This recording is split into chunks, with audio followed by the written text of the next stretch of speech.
News nation पर exit poll जारी है लगातार। इस बीच आपको महापोल दिखाते हैं, यानी कि न्यूज नेशन की स्क्रीन पर आपको तमाम जो और एग्जिट पोल्स अलग अलग चैनल्स के हैं उनकी तस्वीर आपको दिखा देते हैं, उनके आंकड़े क्या हैं। इंडिया टुडे और एक्सिस की बात करें, बीजेपी, कांग्रेस और अदर्स, आप देख सकते हैं 129 से 133, 47 से 51 कांग्रेस पार्टी और 1 से 3 अन्य के खाते में। एबीपी CSDS 117, 64 और 1 जो है अन्य के खाते में जाता हुआ। और न्यूज नेशन जो है उसकी हम आपको तस्वीर दिखा रहे हैं, 129 से 133 और 47 से 41 के साथ 1 से 3 अन्य के खाते में जाता हुआ। कमोबेश तमाम एग्जिट पोल के जो आंकड़े हैं वो इशारा कर रहे हैं भारतीय जनता पार्टी की जीत की तरफ, और कांग्रेस पार्टी के वोट शेयर में कुछ बढ़ोतरी जरूर दर्ज की गई है, लेकिन सीटों में बहुत ज्यादा फर्क नजर नहीं आता है। हिमाचल की अगर हम बात कर लें, न्यूज नेशन के सर्वे के मुताबिक 43 से 47 सीटें भारतीय जनता पार्टी के खाते में नजर आ रही हैं जाती हुई, जो पिछली बार के मुकाबले में है वो करीब करीब दुगनी है। कांग्रेस पार्टी 19 से लेकर 23 सीटों पर सिमट सकती है। इंडिया टुडे और एक्सिस के सर्वे के मुताबिक भी 47 से लेकर 55 सीटें बीजेपी को मिल सकती हैं, 13 से लेकर 20 सीटें मिल सकती हैं कांग्रेस पार्टी को। प्रेम शुक्ला साहब और मीम अफजल जी हमारे साथ जुड़े हुए, और मिलेश जी हमारे साथ जुड़े हुए हैं। मीम अफजल साहब, एक बात जो ब्रेक से पहले हम कर रहे थे कि इस बात से कोई भी इनकार नहीं कर रहा है, जो ग्राउंड पर मौजूद संवाददाता हैं वो भी और जो चुनाव विश्लेषक हैं वो भी, कि इस बार राहुल गांधी का कनेक्ट पहले बार के मुकाबले में बहुत ज्यादा अच्छा रहा था। और साथ ही साथ जो सवाल पूछे गए, चाहे वो ट्विटर पर हो, चाहे वो गुजरात की सभाओं में हो, बड़े तीखे सवाल थे। उन्होंने बीजेपी को दबाव में लाने का काम किया था। लेकिन जैसा कि एनके सिंह सर ने कहा, जैसा कि उर्मिलेश जी ने कहा, कैडर की कमी, वो कार्यकर्ता जो जनता तक बात पहुंचा सके कांग्रेस के नेताओं की, और वो विश्वास दिला सकें कि जो वो चाह रहे हैं, जो उन्हें 22 साल में नहीं मिला, वो कांग्रेस की सरकार उन्हें दे पाएगी, ये नहीं मुमकिन हो पा रहा। देखिए, मैं आपको एक बात बताऊं, मैं उत्तर प्रदेश का रहने वाला हूं। उत्तर प्रदेश में 27 साल से कांग्रेस बाहर थी और 27 साल पहले वो पावर में थी। अगर उस वक्त से आज कोई मवाजना किया जाए, यानी उसका कंपैरिजन किया जाए, तो ये बात बिल्कुल अपनी जगह हकीकत होगी कि 27 साल जो सरकार, जो पार्टी पावर में ना आए, तो जाहिर है कि उसका कैडर जो है वो कमज़ोर भी होता है, निराश भी होता है। बिल्कुल इसी तरह गुजरात के अंदर भी महसूस होता है कि 22 साल हम पावर में नहीं थे, उसके बावजूद हम लोगों का प्रदर्शन वहाँ पर नंबर 2 की हैसियत से रहा, जबकि यूपी में नहीं रहा।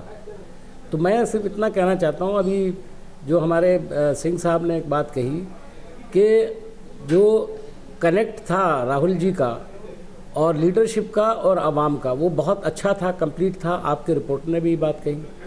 लेकिन जो कैडर होता है, जो वोट डलवाता है, उसमें कुछ कमी है। लेकिन मैं ये बात बताना चाहता हूँ कि ये आम हालात में होता है, लेकिन अगर कहीं मूवमेंट चल रहा हो, कहीं पर कोई आंदोलन चले, तो फिर मैं समझता हूँ कि उसके अंदर कैडर की अहमियत कम हो जाती है, अवामी जज्बात की अहमियत बहुत ज़्यादा होती है।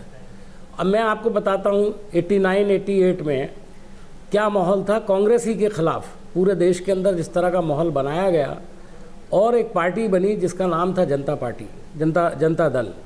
कई पार्टियों से मिलकर बना था, कैडर नहीं था, उसके बावजूद हम लोग हार गए, और उन्होंने जॉइंटली जो मिलकर के चुनाव लड़ा, वो लोग कामयाब हो गए, जबकि उनके पास कोई कैडर नहीं था। जनता दल के पास तो वर्कर नाम की कोई चीज़ भी नहीं थी, फिर भी जीते। तो हमेशा इस बात में फ़र्क करना चाहिए, जो कैडर की बात है वो आम हालात में। दूसरी बात यह, अगर जनता की ख्वाहिश थी कि बीजेपी के ख़िलाफ़ वोट डालना है, मोदी जी की सभाओं में भीड़ कम थी, नाराज़गी थी, तो ये कभी नहीं हो सकता कि कोई ज़बरदस्ती जाकर कैडर किसी का वोट डलवा दे। लोग अपनी मर्ज़ी से वोट डालते हैं, आप उन्हें लाने में मदद कर सकते हैं, आप उनके लिए रक्षा फराहम कर सकते हैं। आप मानते हैं कि जो बात कैडर वाली कही जा रही है वो कहीं ना कहीं सच हुई, क्योंकि 22 साल से आप सत्ता में नहीं थे, तो कैडर थोड़ा सा निराश था, कार्यकर्ता थोड़े से निराश थे। प्रेम शुक्ला साहब, भले ही एग्जिट पोल के आंकड़े आपके पक्ष में जाते हुए नजर आ रहे हैं, लेकिन ऐसा नहीं कि सवालों से आप भी बच गए हैं। बहुत सारी ऐसी चीजें थी जिससे आप बच सकते थे। पाकिस्तान वाले बयान से बचा जा सकता था, अहमद पटेल वाले बयान से बचा जा सकता था, मनमोहन सिंह जैसे कद्दावर नेता पर सवाल उठाने से बचा जा सकता था, और वोट देने के बाद जो ना कहते हुए भी रोड शो हो गया, उससे भी बचा जा सकता था। लेकिन फिर भी यह सब हुआ।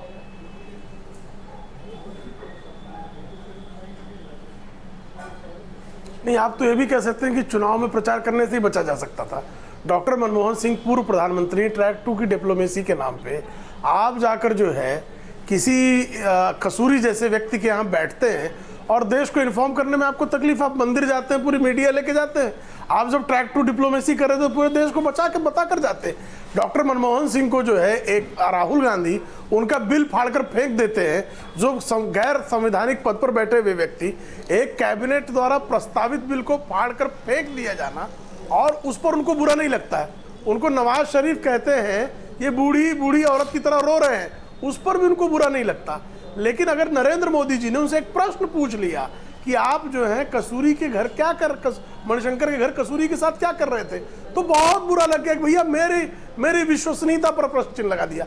देश को पूछना ही पड़ेगा ना। आप शर्म एल शेख में प्रधानमंत्री रहते हुए शर्म एल शेख गए और बलूचिस्तान में भारत की एजेंसियों की भूमिका इतना बड़ा ब्लंडर करके आए हैं आप जी। तो ऐसे में आपसे ये सवाल यदि कोई व्यक्ति संवैधानिक पद पर बैठा पूछ लेता है तो इसको आप कहते हैं ये छोटापन है।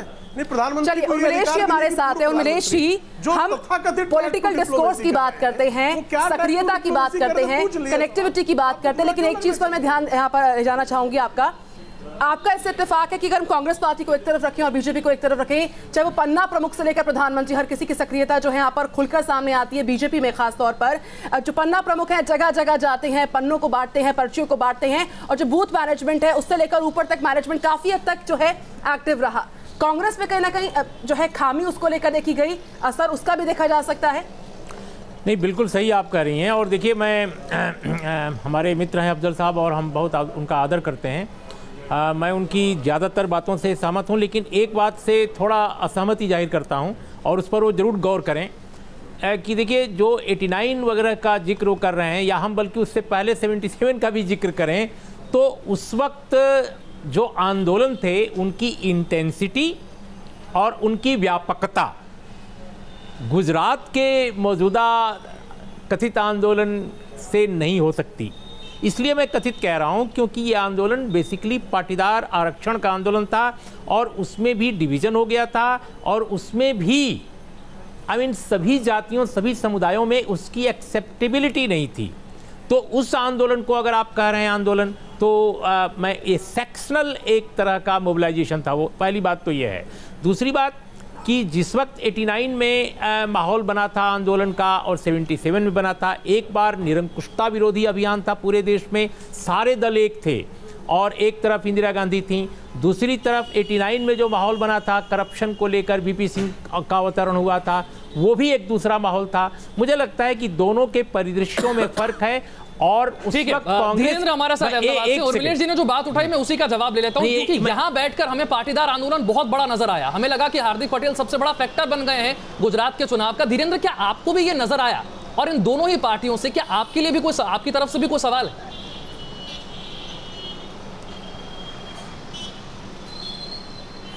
नहीं, देखिए, जो उर्मिलेश सर कह रहे हैं वो बिल्कुल सही बात है, क्योंकि ये पूरे उसमें अनुभव उनके पास है सारा। क्योंकि जब भी कोई चुनाव 50% से ऊपर जाता है, पिछले कुछ समय से आप ये लगातार देख रहे हैं कि कोई एक जाति डोमिनेट नहीं कर सकती है। कांग्रेस की पूरी मजबूरी आपको दिखाई देगी, पूरी ताकत, जो मैं बार बार कह रहा हूं कि वो भीड़ जो दिखती है वो एक जाति की भीड़ है। वो जाति की भीड़ पूरे इलेक्शन के सिनेरियो को चेंज नहीं कर सकती है, क्योंकि पूरे इलेक्शन में 70 के लगभग 68% तक वोट हो रहा है। और ये जो पूरा हम लोग किसी भी जाति का कास्ट देखते हैं तो वो कहीं भी 12-14% तक होता है, और वो भी अलग हिस्सों में बटे हुए, उसमें भी डिवीज़न होता हुआ। एक खूबसूरती इलेक्शन की यही है कि एक कास्ट अब डोमिनेट नहीं कर रही है। जब भी कोई 50% से ऊपर का जाता है इलेक्शंस, वो यहाँ भी आपको दिखाई देता है। महसाणा से आप निकलिए, विश्वनगर तक पहुँचिए, विश्वनगर से फिर आप ऊंझा तक चले जाइए, वहाँ कड़वा पटेल, लौवा पटेल, उनके बीच में 4 गांव, 36 गांव, 72 गांव, 84 गांव और 12 गांव। ये विशाल देखा होगा उस बातचीत के दौरान बात का जिक्र किया, और उर्मिलेश जी ने जिस बात का जिक्र किया उस पर हम पॉलिटिकल रिएक्शन लेंगे। मीम अफजल जी हमारे साथ हैं, प्रेम शुक्ला जी हमारे साथ हैं। देखिए, सबसे पहली बात मैं कहूँगा कि सवाल ज़रूर उठाना चाहिए, लेकिन कॉन्स्टिट्यूशनल पोजीशंस पर जो लोग बैठे रहे हों और ख़ुद आज बैठे हुए हों, उनको अपनी बातचीत के अंदर बहुत सहनशीलता और बहुत ही सोच समझ कर बात करना चाहिए। अभी एक सवाल पूछा प्रेम शुक्ला जी ने कि पूर्व प्रधानमंत्री मनमोहन सिंह जी को अगर एक मीटिंग में गए थे मणिशंकर अय्यर के यहाँ और वह जाकर के कसूरी से मिले थे, तो उनको देश को बताना चाहिए था। मैं उनसे पूछना चाहता हूँ कि जब प्रधानमंत्री बग़ैर किसी प्रोग्राम के लाहौर अचानक पहुँच गए थे तो क्या उन्होंने किसी से पूछा था? जब वो प्रधानमंत्री बने और उन्होंने शपथ ली तो उन्होंने पाकिस्तान के प्रधानमंत्री को बुलाया था। ये कहा गया कि सार्क के, लेकिन हकीकत यह है कि वो प्रधानमंत्री को बुलाना चाहते थे। क्या उसके लिए उन्होंने देश को पहले से बताया था कि वो ऐसा करने जा रहे हैं? मैं ये पूछना चाहता हूँ सिर्फ एक सवाल, और मैं आपके चैनल के माध्यम से आपके तमाम व्यूवर्स से सवाल पूछना चाहता हूँ, प्रेम शुक्ला जी से भी पूछना चाहता हूँ, उसका जब वो जवाब दें। क्या प्रधानमंत्री, फॉर्मर प्रधानमंत्री जो हमारे डॉक्टर मनमोहन सिंह हैं, उनके ऊपर क्या पूर्व वाइस प्रेसिडेंट हामिद अंसारी साहब, जो सारी ज़िंदगी इस देश में MEA में यानी ministry of external affairs foreign service के अंदर अपनी सर्विस दे चुके हैं, और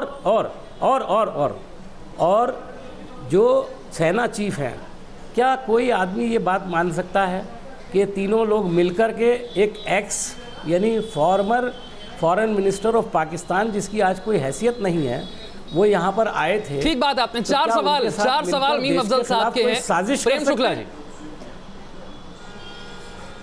क्या वो साजिश कर सकते हैं? चार सवाल प्रेम शुक्ला जी। चारों सवाल का मैं जवाब देता हूं। पहला, इन्होंने कहा क्या पहले बताया गया, हमने ये नहीं कहा कि पूर्व प्रधान, नहीं ठीक है, अच्छा किया आपने सवाल पूछा। मीम अफजल जी, आदरणीय नरेंद्र मोदी जी लाहौर गए थे, खुलकर गए थे, क्या बातें हुई खुलकर पूरे देश को बताया है। सार्क देशों के लोगों को अपने शपथ ग्रहण में क्यों बुलाया, ये निर्णय क्यों लिया गया, ये भी देश को खुलकर बताया गया। चोरी चोरी चुपके मीटिंग हुई। जब इस बात को उठाया गया तो आपके आनंद शर्मा, जो मुझे लगता है विदेशी मामलात के, वो भी आपके एक जानकार व्यक्तित्व हैं और बड़े जिम्मेदार पद पर बैठे व्यक्ति हैं, उन्होंने पहले तो इनकार कर दिया।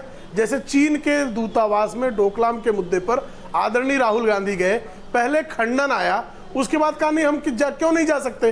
तो जो पहले आपका खंडन आ जाता है, फिर कहते हैं कि हम क्यों नहीं जा सकते, ये जो दो बात आती है तो देश को संदेह पैदा होता है। चलिए प्रेम शुक्ला जी, चूंकि समय का अभाव है, ऐसे ये जवाब हम आपका पूरा नहीं ले पाएंगे। तमाम खास मेहमान न्यूज़ नेशन के एग्जिट पोल में हमारे साथ इस चर्चा में अपने एनालिसिस के साथ शामिल थे।